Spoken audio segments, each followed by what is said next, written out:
Hello everyone, আসসালামু আলাইকুম। সবার সুস্বাস্থ্য কামনা করে শুরু করছি আজকে আরও একটি রেসিপি।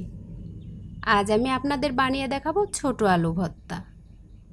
এভাবে ছোট আলু ভর্তা বানালে খাবার টেবিলে এক নিমেষে সব ভর্তা শেষ হয়ে যাবে। তাহলে চলুন দেখে নেওয়া যাক ভর্তাটি আমি কিভাবে বানাই।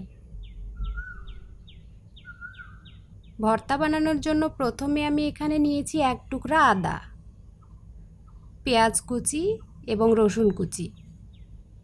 এবার সব কিছু ফ্রাই প্যানে ঢেলে দেব। এরপর দেব হাফ চামচ লবণ, হাফ চামচ হলুদ গুঁড়া এবং 2 টেবিল চামচ রান্নার তেল। এখন নেড়েচেড়ে সব কিছু ভালো করে মিশিয়ে নেব।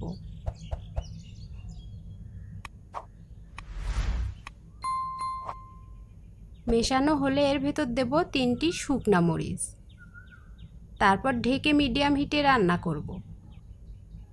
কিছুক্ষণ পরপর ঢাকনাটি তুলে নেড়েচেড়ে ভেজে তুলে নেব। ভিউয়ার্স, এরকম মজার মজার রান্নার ভিডিও পেতে চ্যানেলটি সাবস্ক্রাইব করে পাশে থাকুন। আর যারা অলরেডি সাবস্ক্রাইব করে পাশে আছেন তাদের অসংখ্য ধন্যবাদ।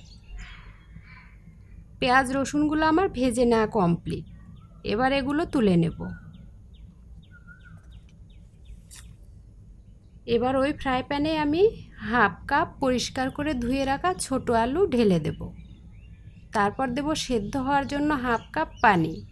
এবার ঢেকে মিডিয়াম হিটে আলুগুলো সেদ্ধ করে নেব। কিছুক্ষণ মিডিয়াম হিটে রান্নার পর পানিটা শুকিয়ে গেলে আলুগুলো সেদ্ধ হয়েছে কিনা চেক করে দেখে নেব। দেখুন আলুগুলো আমার অলরেডি সেদ্ধ হয়েছে। এবার ভেজে রাখা পেঁয়াজ রসুনগুলো আলুর ভেতর ঢেলে দেব। তারপর আবারও নেড়েচেড়ে কিছুক্ষণ ভেজে নেব। ভাজা হলে আলুগুলো আমি তুলে নিয়ে শিলপাটায় বেটে ভর্তা বানিয়ে নেব। আপনারা চাইলে ব্লেন্ডারেও ভর্তাটি বানাতে পারেন।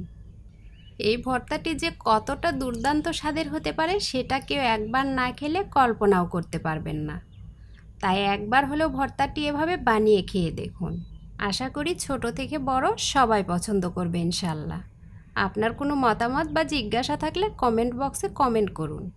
আজ তাহলে আর কথা না বাড়িয়ে এখানেই বিদায় নিচ্ছি। দেখা হবে অন্য কোনো রেসিপি নিয়ে। সে পর্যন্ত সবাই ভালো থাকবেন। আল্লাহ হাফেজ।